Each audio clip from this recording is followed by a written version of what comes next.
Chapter 13. A short, squat man poked his head inside Cole's room. "Ketchikan can't send a medevac plane until morning," he called out. "It's getting dark, and weather has set in." The nurse felt Cole's forehead. "Looks like you'll be spending the night at Rosie's one-star hotel." Edwin nodded at Cole. "If you hadn't guessed, this is Rosie." A rare smile creased his lips. "She's the best nurse in Drake." "The only nurse," Rosie added. "If you live through Rosie," Edwin said, "you'll live through anything." Cole shuddered with another spasm of chills as Rosie gave Edwin a light shove. "You and Garvey go make yourselves useful," she said. "Get another blanket." Garvey handed Rosie the towel blanket off a chair beside the bed. "Here, we brought this in from the island." "It's damp," she said. "Grab a fresh one from the closet." When Cole spotted the colorful blanket beside him, he felt a sudden warmth. He reached out and grabbed its edge. Garvey studied Cole, letting him clutch the wet towel as Edwin brought another blanket. He squeezed Cole's shoulder. "We'll talk more later. Get some rest now." Cole let go of the towel and gripped Garvey's arm. "I'm not going anywhere," Garvey reassured him. "Rosie and I will be here all night with you." "Thanks," Cole whispered. Rosie pushed in beside the bed. "This might sting a little." She poked a needle into Cole's left arm. "I'm starting an IV drip to get some fluids and antibiotics into you." Finishing, she tilted Cole's head up and put some pills gently inside his mouth. "Now, take these tablets. They should help the pain." Cole sipped water from the glass she held to his lips and struggled to swallow the pills. When they finally went down, Rosie began working on Cole's wounds. The door opened, and another Tlingit woman brought in a thermos of hot soup and set it next to the bed. Rosie turned to Garvey. "Maybe you can get some food into this guy."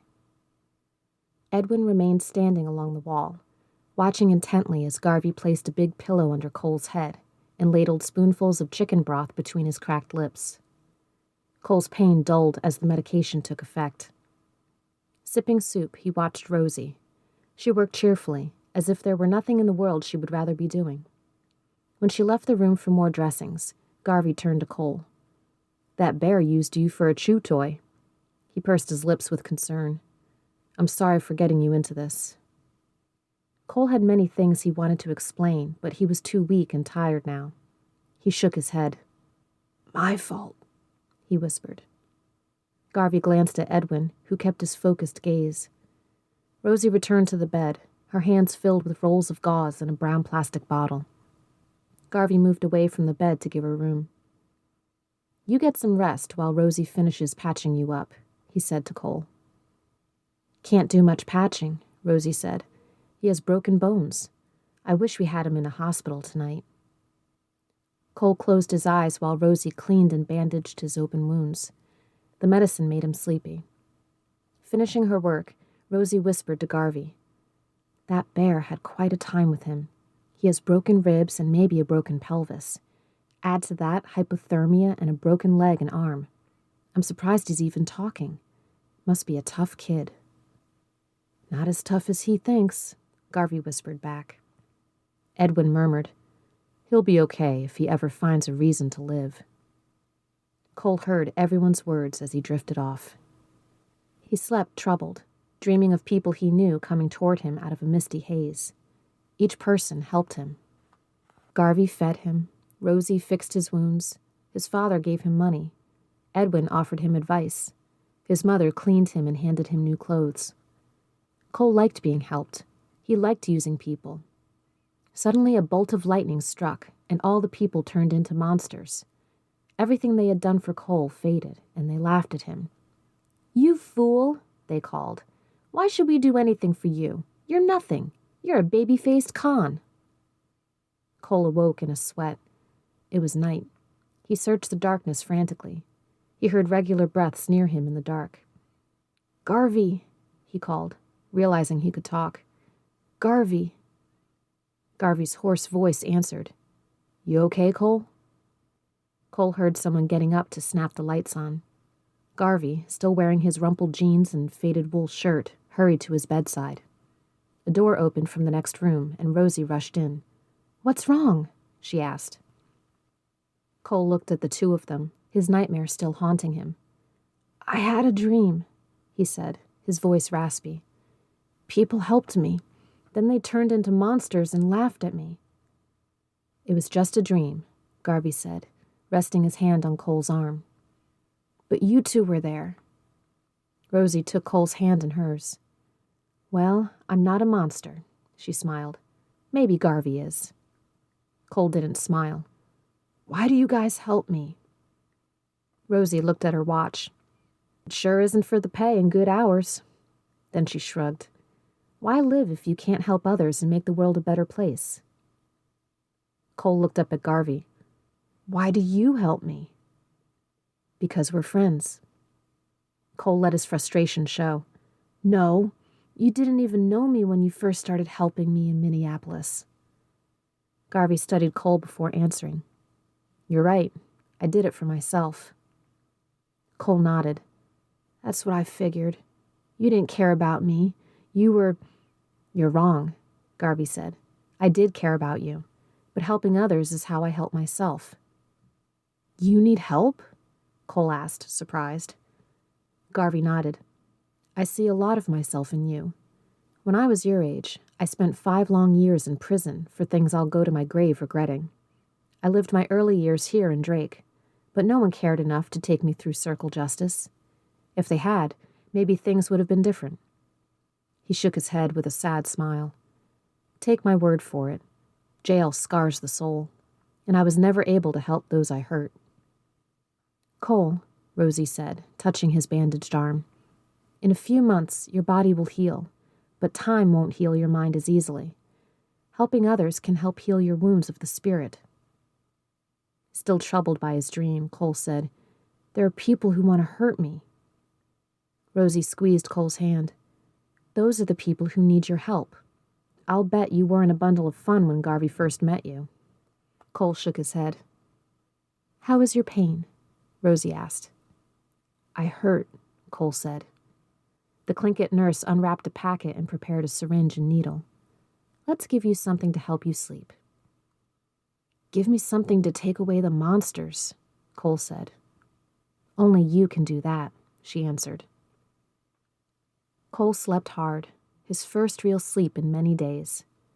When he awoke, a small lamp glowed in the dark near his bed. Rosie was already up, working quietly around the room. When she heard him stir, she snapped on the lights and came over beside the bed. "Did you sleep well?" she asked. Cole nodded. "Let's clean your dressings this morning," she said. "The people in Ketchikan think we're witch doctors out here in the sticks." Cole grimaced. The pain had returned with a vengeance. Rosie saw him wince and gave him another shot. "Things will hurt worse before they're better," she said. "Just warning you so you'll know what to expect." Then she added, "But they really will get better." While Cole waited for the medication to dull the pain, Garvey sat upright on his cot and stretched the kinks out of his back. He ran a hand through his tousled hair. "How about if I get some breakfast?" he said. Rosie nodded approval as she hung a fresh IV. Again she took Cole's temperature and pulse. Then she brought over a paper bag containing his clothes. "Here," she said, placing the bag beside the bed. "There wasn't much left of your clothes, but I had them washed up anyway to take with you." Cole eyed the colorful Atau blanket folded on top of the bag. As Garvey returned with juice and warm oatmeal, Edwin appeared at the door and announced, "The plane is in the air. Should be landing in about 30 minutes. He turned to Rosie. "After Cole eats, let's get him down to the dock. I've got help coming." By the time Cole finished eating, 2 boys from the village had arrived to help lift him. The boys, both Cole's age, eyed him curiously as they carried him on a stretcher out to a waiting van. Rosie rode beside Cole in the van, holding his IV bag. When they reached the marina, the boys again helped Garvey and Edwin carry the stretcher to the end of the dock. Rosie hung Cole's IV from a dock post. "I'll be right back," she said. "I need your medical records from the van." The boys followed Rosie, leaving Edwin and Garvey alone with Cole. Edwin looked out at the horizon glowing red with early dawn. "Tell me what happened out there," he said. "I didn't think anybody cared about me anymore," Cole said, struggling to speak. That's why I burned the shelter.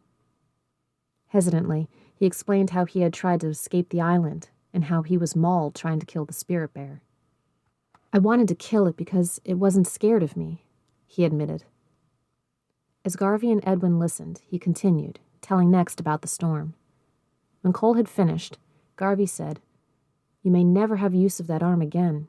Life is made up of consequences, and you've sure made some bad choices. Cole nodded. My arm isn't important. Garvey gave Cole a puzzled look. Why do you say that? If I like the cake, maybe the ingredients are okay too, Cole smiled weakly. A famous parole officer told me that once. Garvey raised an eyebrow. A famous parole officer let you get mauled by a bear. Now you'll end up in a hospital. When you're released, you'll still have your parents to deal with, and you'll still be facing a jail term. I doubt the hearing circle will consider returning you to the island after what's happened. You realize all that, don't you? Cole nodded. I do, but it's okay. Whatever happens now, I'm done being mad.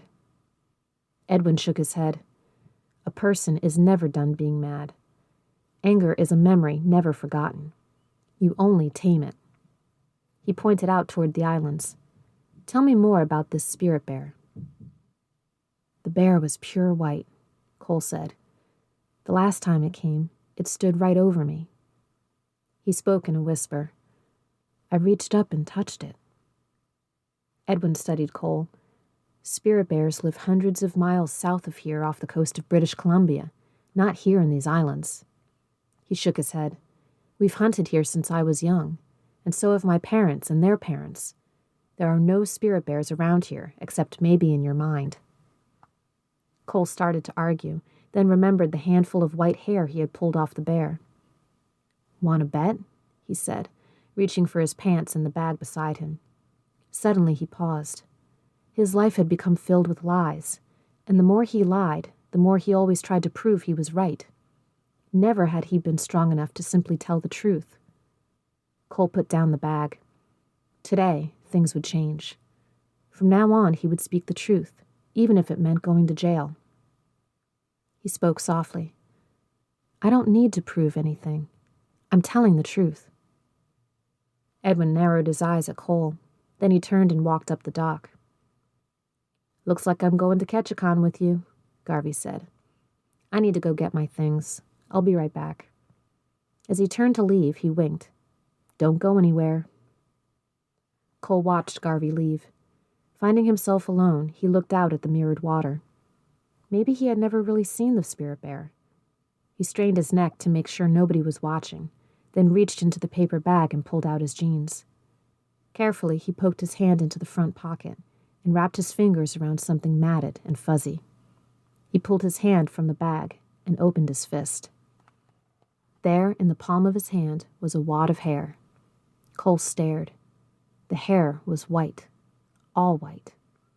It's true, he whispered. I wasn't lying. Deliberately, he raised his hand and tossed the hair into the water. Beginning today, he would tell the truth. His words would become his only proof. As loud voices approached the dock and a plane droned overhead circling to land, Cole watched the white patch of hair. It floated on the water, and the breeze tugged it out away from the dock. The little clump bobbed about, drifting with the tide, then finally blinked from sight. Smiling, Cole rested his head on the stretcher. Edwin had said that anger was a memory never forgotten. That might be true, but the spirit bear was also a memory that would never disappear from his mind or heart.